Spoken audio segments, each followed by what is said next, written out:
secretária, aonde Pedro ele falava das experiências, do que ele tinha visto, do que ele tinha vivido com Jesus, e Marcos escrevia. Dentro desse contexto aqui, a gente vai ver que isso não é peculiar entre Marco e entre Pedro. Porque se os irmãos prestarem atenção, o livro de Romanos, quem escreveu o livro de Romanos, irmãos, quem sabe? Quem? Eu não ouvi. E se eu disser a você que não foi? Leiam aí, Romanos, capítulo 16 e 22. Isso é só para conhecimento, irmãos. A gente vai entrar na mensagem de hoje. É bom começar a Bíblia. 16 e 22. Quem escreveu, irmão?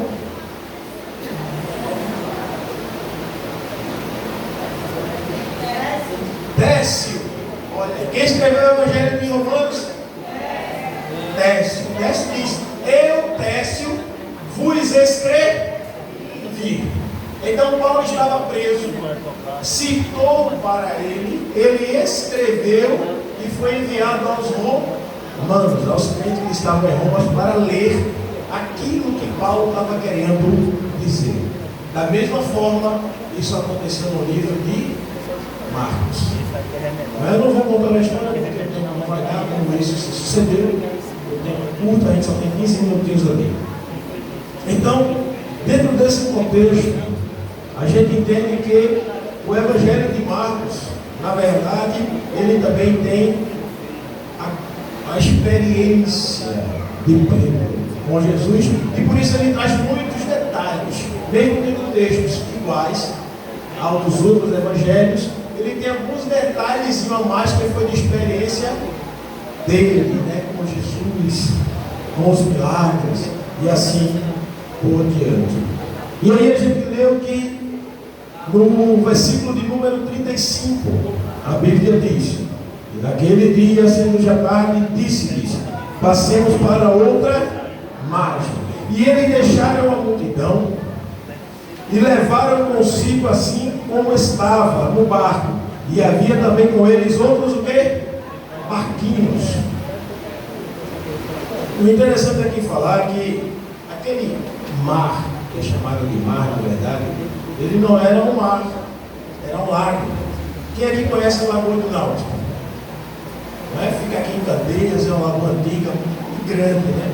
Tem peixe, tudo. Então, nós aqui temos praias, mas lá não tem praia.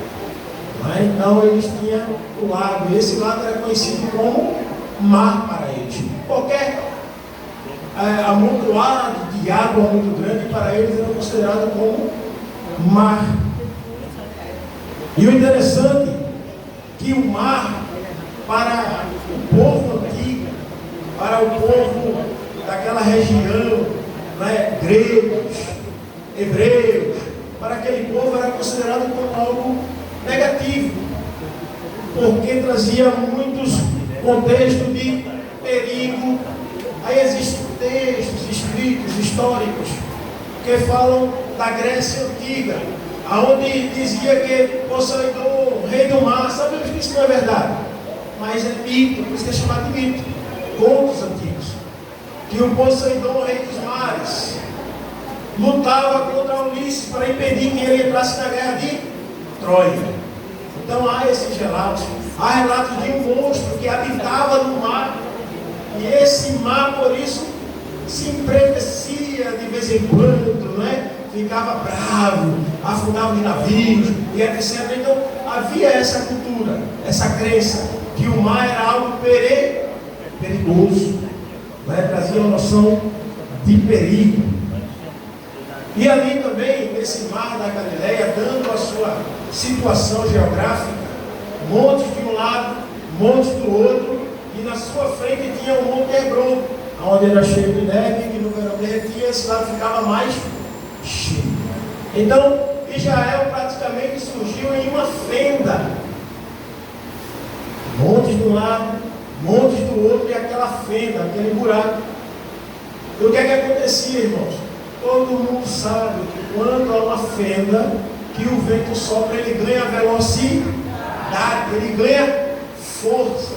E aí é um problema aqui que muitos pregadores, filmes, passam sobre essa passagem, se alguém já assistiu algum. Diz que, aqui no versículo de número, vamos ver aqui, o 4, e o de número, e ele estava, não, aqui, vamos ver, no 37, e levantou-se grande temporal de vento, e subiu as ondas por cima do barco, de maneira que já se enchia. Irmãos, a Bíblia fala de chuva, fala? Não. Fala de tempestade, de trovões, relâmpagos? Não, ela fala que era um temporal de vento. Muitas vezes em Israel, o tempo estava um sol de rachar, mas de repente, vinha aquele vento, tomando posição ali naquele cone onde já se instalava, ganhava força, e soprava mesmo com o céu claro, o sol de rachar, mas o vento era tão forte que as águas começavam a subir e a balançar, e por isso, era perigoso às vezes entrar. Quem viaja para Israel, ouvi relatos de pessoas que viajaram para Israel, e às vezes para entrar no barco e andar nesse lago tem que ter tempo, dependendo da estação do ano, eles não poderiam ir porque era perigoso por causa dos ventos. As tempestades de vento eram tão fortes que levantava as águas, e as ondas chegavam às vezes até a 3 metros de altura. Veja como era forte, mas a tempestade era de vento. É um detalhe que precisamos atentar. Então, quando começou a tempestade, isso é importante, a gente leu aqui no versículo anterior que quando Jesus entrou no barco e se afastou, seguia com ele outros, o que, irmãos? Barquinhos, pessoas que estavam seguindo a Jesus por vários motivos. Um pelo pão, outro pelo milagre, outro talvez porque confiava, sabia que ele era o mestre, mas na verdade é que eles estavam seguindo a Jesus.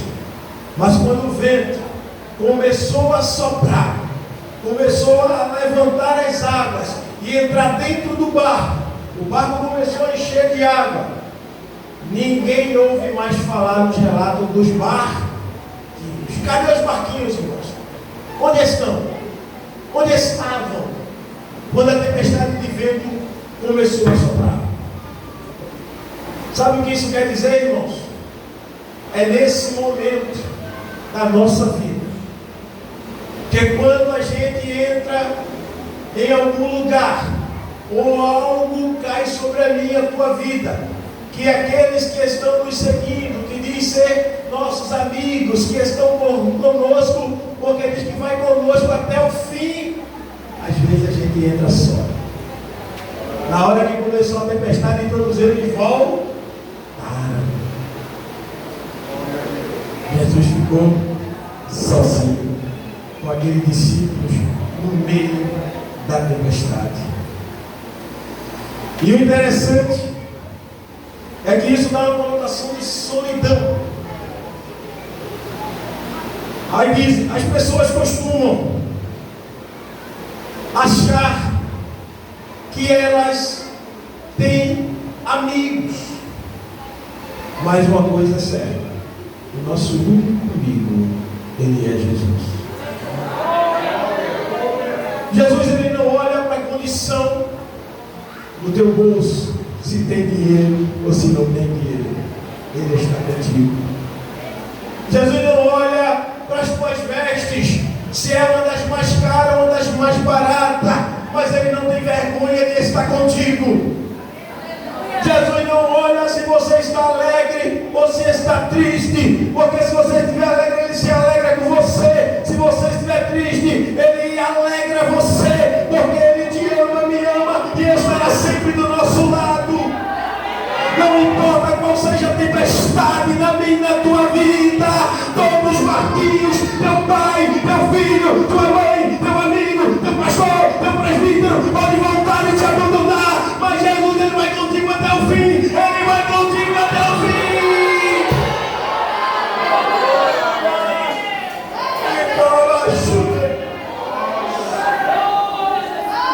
Ele vai contigo.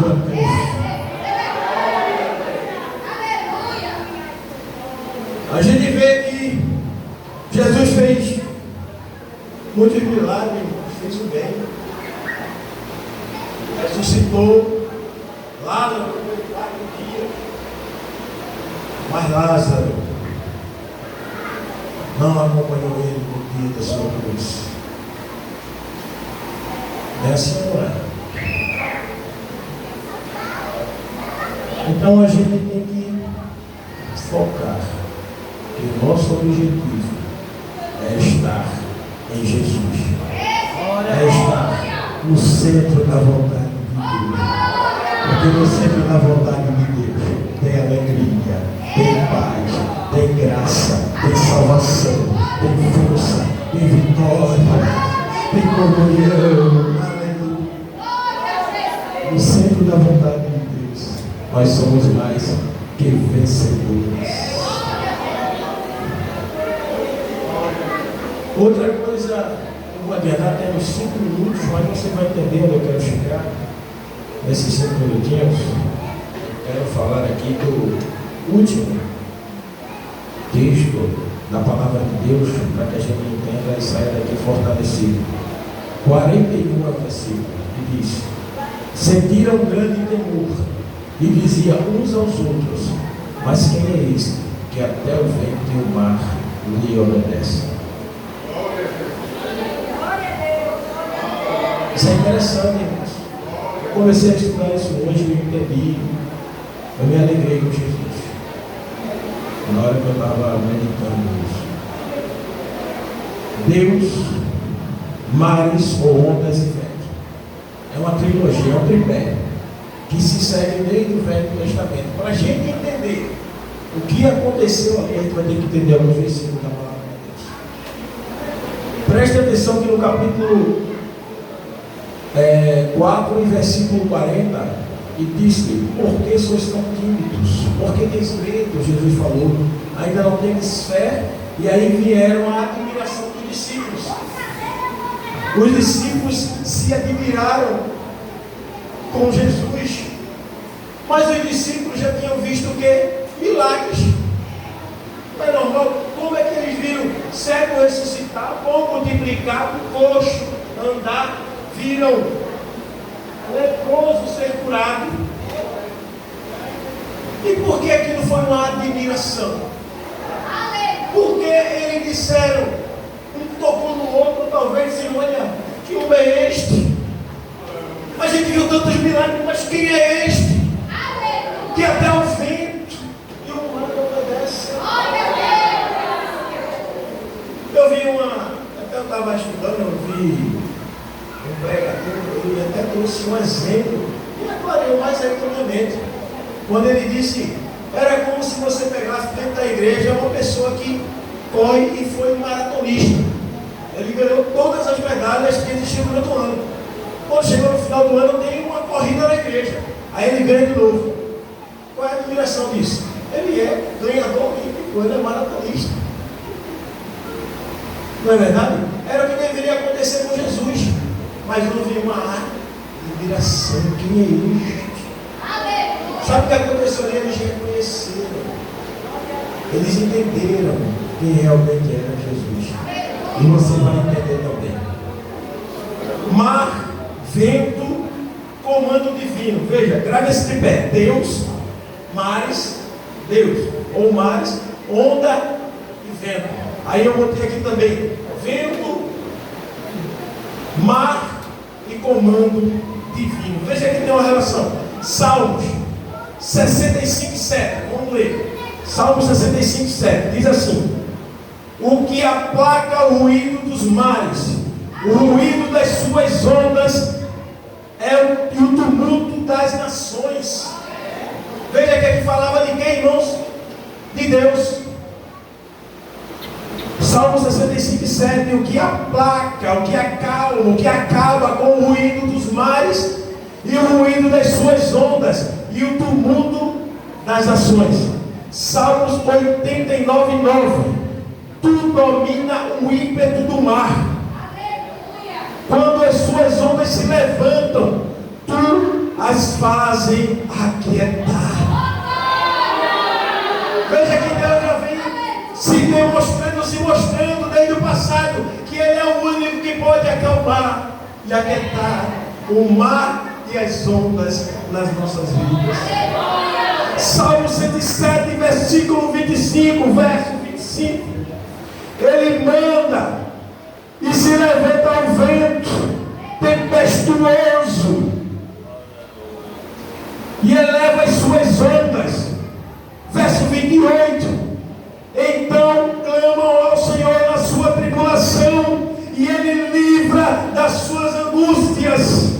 Verso 29. Faz cessar a tormenta, acalma-se as ondas. Verso de número 30. Então se alegram com a bonança. Aleluia. E eles assim os guia ao porto desejado, ao porto seguro. Gênesis 8 e 1. A Bíblia diz que lembrou Deus de quem, irmãos? De Noé e dos animais que ali estavam, e soprou o que, irmãos? O vento. E acalmou as águas. Em outras traduções diz que secou as águas. Glória a Deus. Êxodo 14 e 21. Vamos ler? Êxodo 14 e 21. Você vai entender onde eu quero chegar. Êxodo, quem achar pode ler, irmãos.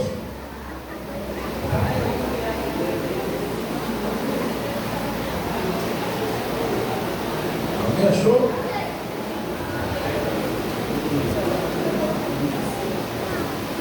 Então Moisés estendeu a sua mão sobre o mar, e o Senhor fez retirar o mar por um forte vento oriental toda aquela noite. E o mar tornou-se seco, e as águas foram partidas. Está vendo aí? Deus soprou uma noite. Diga comigo, Deus soprou uma noite toda inteira. Sabe o que isso quer dizer para a gente, irmão? Parênteses aqui. Não importa quão tribulosa, quão difícil esteja a sua vida. Porque a Bíblia diz que o choro pode durar uma, mas a alegria vem. Talvez a noite esteja escura na tua vida, mas Deus está soprando. Deus está soprando a noite toda. É você chorando, Ele soprando. É você morrendo, Ele soprando. É você inquieto, Ele soprando. Mas quando o dia chegar, você vai se alegrar, porque é a noite de Deus. A noite de Deus. A noite de Deus. Aleluia. Então, irmão, veja aqui que há uma conotação aonde Deus, o tempo todo a gente deu vários versículos, alguns deles diz que Deus, Ele cria, Ele faz a tempestade. Em outros Ele diz, Deus acalma a tempestade. Então, para os judeus, naquela época, Deus era o único que poderia fazer o que Jesus fez. Ah, mas Jesus fez um milagre e ressuscitou. É verdade. Um milagre extraordinário de ressuscitar. Mas teve outra pessoa também que ressuscitou, Elias. Foi ou não foi? Elias ressuscitou ou não ressuscitou? Também o filho da viúva. Também tem aqui, eu escrevi aqui, Eliseu. Os ossos de Eliseu ressuscitaram uma pessoa, sim ou não? Sim. Aí eu botei aqui também, Elias multiplicou o pão e o azeite, sim ou não? Sim. Jesus multiplicou o pão e o peixe, sim ou não? Sim. Veja que é o mesmo milagre. Jesus fazia, mas também teve outros profetas que faziam. Então, para aquela nação, Jesus era o que? Um profeta enviado por Deus. Jesus curou, sim ou não? Mas teve gente na Bíblia também que curou Pedro. A sombra de Pedro, quando passava, curava. Paulo disse, leva meu lenço. Operava maravilha, sim demônio era expulso. Então, o que Jesus fez, os discípulos fizeram. Mas a única coisa que ninguém poderia fazer era acalmar o mar. Foi por isso que quando Jesus estava dormindo ali deitado, alguém correu e acordou, tentou levantá-lo, diz: tu não se preocupas, que estamos a perecer. Mas Jesus se levanta e diz: homem de pouca fé, homem de pouca fé, os mesmos milagres que eu faço, vocês fazem, mas vocês têm razão. E só quem pode acalmar o mar sou eu.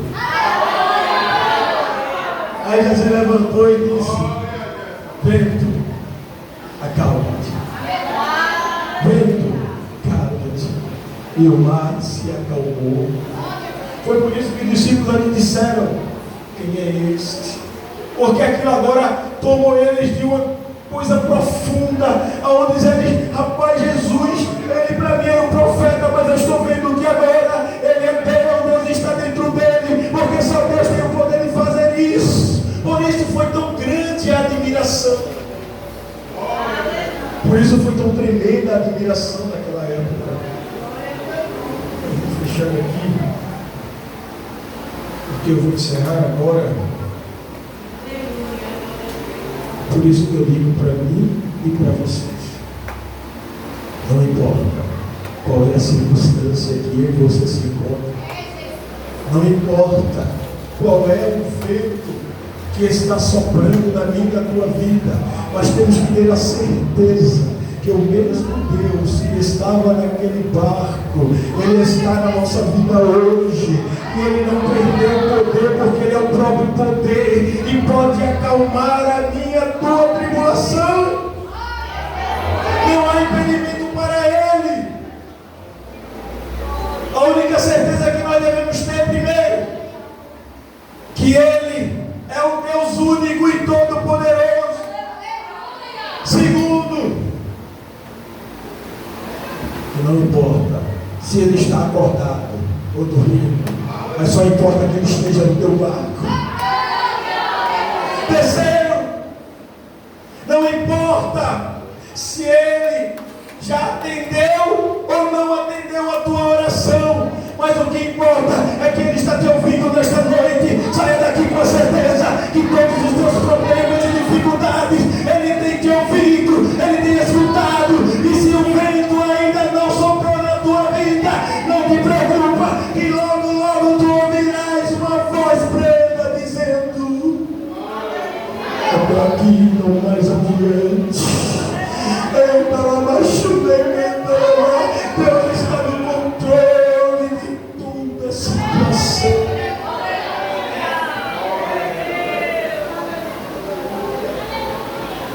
Ele ainda domina todas as coisas. Às vezes a gente pensa que é o fim, que vai se acabar tudo, que vai morrer tudo, mas ainda tem vento de Deus no século XXI. A única coisa que não pode ser abalada no século XXI é a minha e a tua fé, porque o maior milagre de todos que Deus fez. Você quer ver o maior milagre nessa noite? Quem quer ver o maior milagre nessa noite? Olhe para a pessoa que está do seu lado. Esse é o maior milagre. Você é o maior milagre. Eu sou o maior milagre. Pessoas desacreditadas que Deus não fez questão em querer olhar para nós como se tivéssemos alguma coisa para dar a Ele. Mas Ele se doou primeiro. Ele se entregou primeiro. Então isso é que é o mais importante. É a sua fé, é a minha fé, não ser abalada. É a ter certeza que a única coisa que importa é ter certeza que o que não aconteceu ainda já está chegando. É tão importante esse contexto de fé. Eu tenho uma história bem aqui, rapidinho para finalizar. Tem uma menina que toda vez dizia, perguntava para o pai que era fé. E o pai dizia para ela que fé é a certeza das coisas que se esperam, né? Eu esqueci daquele versículo, lembra, irmão? 12 de Hebreus.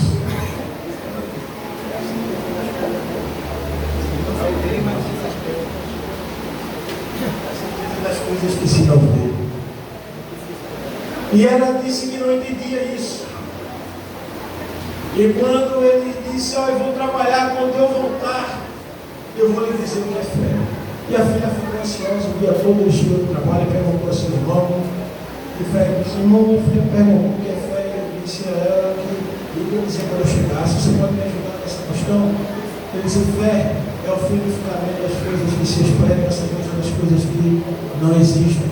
Aí disse, mas eu já disse a ela, não entendeu? Foi quando de repente ele teve um pensamento, e ao chegar em casa, quando ele abriu a porta, a filha correu para se abraçar com ele, e ele disse, e ela perguntou a ele justamente o que era fé, e ele disse, vem comigo, atrás da casa dele, conta a história que ele estava fazendo um buraco grande para fazer uma piscina, e ele desceu naquele buraco e mandou com que apagasse as luzes, e quando apagou as luzes, ele dentro do buraco, ela não via ele, e ele olhou para ela de baixo e dizia, se jogue no buraco. E ela só escutava a voz dele e ficava com medo. Ele disse, se jogue no buraco. E ela se jogou. Quando ela se jogou, ele agarrou e disse, fé é isso. É ter a certeza. Se um dia você cair no buraco, tem alguém para lhe agarrar. Então Jesus está aqui nesta noite dizendo a você, você não está só. A sua vida tem propósito. A sua vida tem valor. O meu filho não morreu por você em vão. Ele deu a única vida que ele tinha, mas tendo a certeza que Deus ressuscitaria para que você tivesse vida hoje. Por isso ele não te abandona, ele não te deixa só, e ele te ama. E devemos ter a certeza disso. É só uma reflexão para a gente entender. Eu já passei por comemorar.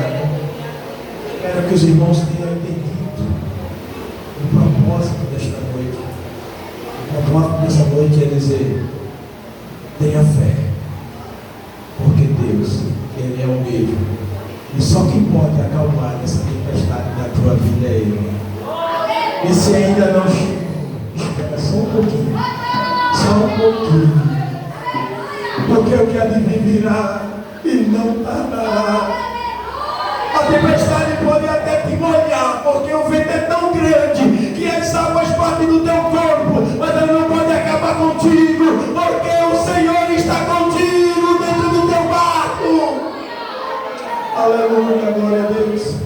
Que Deus abençoe os irmãos e possam sair daqui para ter uma semana abençoada, meditando e dizendo, Deus está comigo.